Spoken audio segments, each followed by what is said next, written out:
Giza pyramids की construction से लेकर हजारों साल पहले लिखी जाने वाली हायरोग्लिफिक्स में मॉडर्न हेलीकॉप्टर्स और यॉट्स के पाए जाने तक इजिप्ट की जमीन ऐसी ऐसी मिस्ट्रीज से भरी हुई है जिसको देखकर इंसानी अकल दंग रह जाती है। कायरो से 550 किलोमीटर दूर एंशिएंट इजिप्ट के कदीम शहरों में से एक शहर को अबाइडोस के नाम से पहचाना जाता है। इसके एक तरफ 11 किलोमीटर दूर नाइल रिवर गुजरती है तो दूसरी तरफ दूर दूर तक सिर्फ ऐसी रेत ही रेत है। 1988 की बात है जब तूफानी आंधी की वजह से रेत के अंदर से एक अजीबो गरीब चीज उभर कर बाहर आई। ये इंतहाई खस्ता हाल की लकड़ी से बना कोई स्ट्रक्चर था जिसको बुरी तरह से दीमक खाकर खोखला कर चुकी थी। इसकी हकीकत जानने के लिए यहाँ आर्कियोलॉजिकल टीम ने ईयर 2000 में खुदाई का काम शुरू किया। ये खुदाई बहुत ही देखभाल कर की जानी थी क्योंकि एक छोटी सी भी गलती इस स्ट्रक्चर को नुकसान पहुंचा सकती थी। जो चीज रेत के अंदर से निकल कर आई वो कोई मामूली स्ट्रक्चर नहीं बल्कि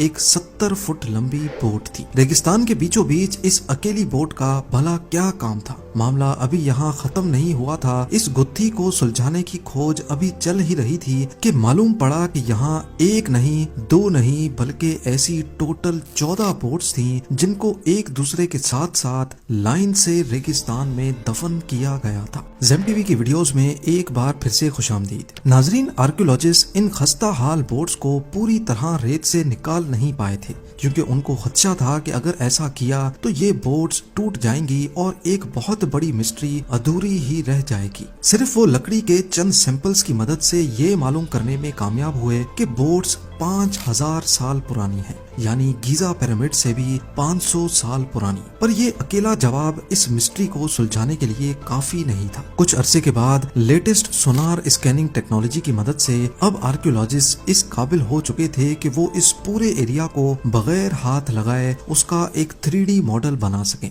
स्कैनिंग के बाद जो 3D मॉडल बनाया गया वो कुछ इस तरह दिखता है। ये इंसानी इतिहास में अब तक का सबसे पुराना बेड़ा माना जाता है। 60 से 70 फुट लंबी बोट्स जिनको देखकर ऐसा लगता है कि इनको बड़ी एहतियात से एक दूसरे के पैरेलल खड़ा किया गया है। जिस जगह ये बोट्स खड़ी हैं इसको देखकर सबसे पहला ख्याल ये आता है कि क्या कहीं ये उस दौर में नाइल रिवर का किनारा तो नहीं था। एक्सपर्ट्स ने देखते साथ ही इस बात से इनकार कर दिया क्योंकि अगर ये बोट्स रिवर के किनारे बहकर आती तो वो अधूरी पोजीशन में खड़ी रहती।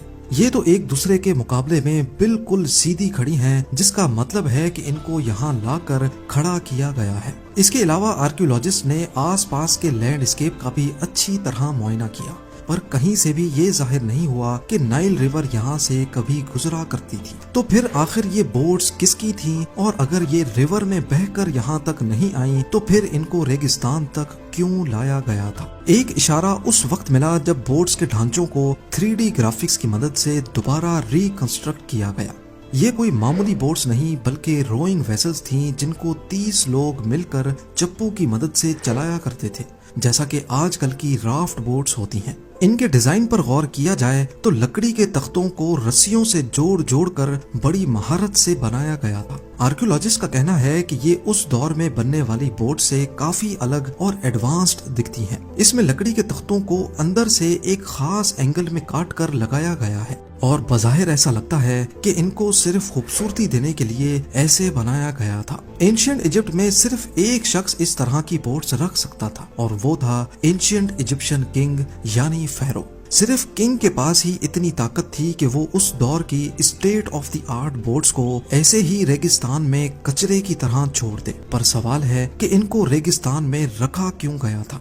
अबाइडोस बोट्स की मिस्ट्री को सुलझाने के लिए इजिप्टोलॉजिस्ट ने आसपास के एरिया की छानबीन शुरू कर दी। जिस जगह पर ये बेड़ा दफन हो रखा है इसके पास ही एक बहुत बड़ा मिट्टी की ईंटों का तबाहशुदा स्ट्रक्चर मौजूद है। एक्सपर्ट्स का मानना है कि ये इतना बड़ा स्ट्रक्चर एंशिएंट इजिप्शियन की इबादत गाह लगता है जहां वो अपने खुदा यानी अपने फेरो को पूजते थे। यहाँ अक्सर इवेंट्स भी हुआ करते थे क्योंकि यहाँ से ऐसे मिट्टी के बर्तन भी मिले हैं जिसमें कभी खाना और शराब डला करती थी। इन बर्तनों की कार्बन डेटिंग भी यही इशारा दे रही थी कि इनको उसी दौर में बनाया गया था जिस दौर में इन 14 बोट्स को बनाया गया था। अब इजिप्टोलॉजिस्ट को पक्का यकीन हो गया कि 14 बोट्स का इस स्ट्रक्चर के साथ जरूर कोई कनेक्शन है। करीब से जब इन बोट्स का दोबारा मुआयना किया गया तो एक ऐसा इशारा मिला जो इस डिस्कवरी के लिए एक बहुत बड़ा ब्रेक थ्रू होने वाला था। बोट्स के गिर्द भी मिट्टी से बनी ईंटें लगी हुई पाई गई। ईंटों की दीवार ठीक बोट की कर्व के हिसाब से बनी हुई थी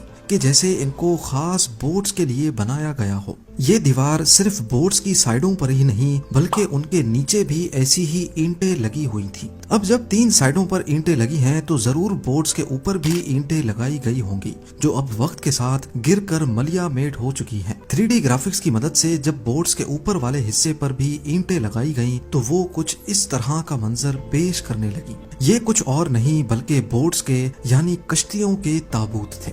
जी हाँ, ममीज की तरह इन बोट्स को भी 5000 साल पहले बड़ी शान और शौकत के साथ इन ताबूतों में डाला गया था। इनके ऊपर खूबसूरती के लिए व्हाइट लाइम स्टोन का प्लास्टर किया गया था। जब सूरज की रोशनी इन पर पड़ती थी तो ये रेगिस्तान में दूर से ही चमकती दिखाई देती थी। आपको यहाँ बताते चलें कि पिरामिड्स भी जब नए नए बने थे तब इनकी टॉप लेयर पर भी इसी किस्म का व्हाइट प्लास्टर लगाया गया था। आर्कियोलॉजिस्ट को कई एविडेंस मिले हैं जिससे जाहिर होता है कि ancient Egyptians white lime stone के प्लास्टर को खूबसूरती के लिए इस्तेमाल किया करते थे। लाइम स्टोन प्लास्टर के बाद पिरामिड्स भी रेगिस्तान में मोती की तरह चमकते थे। आर्कियोलॉजिस्ट कई सालों के बाद अबाइडोस बोट्स की मिस्ट्री को काफी हद तक सुलझा चुके थे। एक बात तो कंफर्म हो चुकी थी कि ये बोट्स नाइल रिवर में बहकर यहाँ तक नहीं आई थी। इनका एडवांस्ड डिजाइन इस बात की गवाही दे रहा है कि ये किसी एंशिएंट इजिप्शियन किंग की मलकियत थी और इनको ईंटों के ताबूत में डालकर रखा गया था। अब सिर्फ आखिरी सवाल के जवाब की तलाश थी कि बोट्स को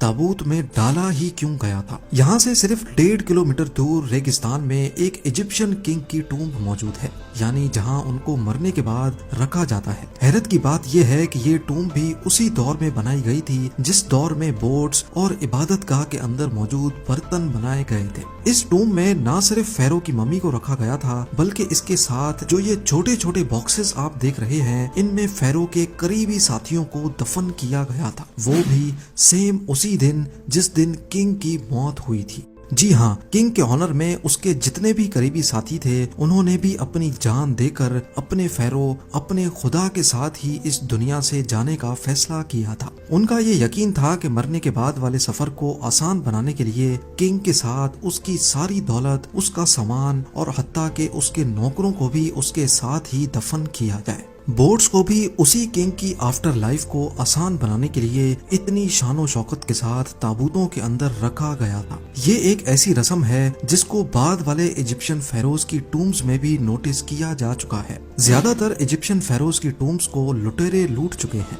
और कई शायद अब तक कहीं रेत के अंदर छुपी हुई हैं। 1922 में वैली ऑफ द किंग्स में जमीन से कई फुट नीचे किंग टूटनखामुन की टूम्ब मिली थी जो किसी तरह लुटेरों से बच निकली। इसमें किंग का सारा खजाना और सारा सामान बिल्कुल सही सलामत अनटच्ड हालत में मौजूद था। इस खजाने में भी 35 बोट्स के मॉडल्स पाए गए थे जिनको शायद अबाइडोस बोट्स की तरह ही किंग की आफ्टर लाइफ के सफर को आसान बनाने के लिए उसके साथ ही दफन किया गया था। उम्मीद है ज़ेम टीवी की ये वीडियो भी आप लोग भरपूर लाइक और शेयर करेंगे। आप लोगों के प्यार भरे कमेंट्स का बेहद शुक्रिया। मिलते हैं अगली शानदार वीडियो में।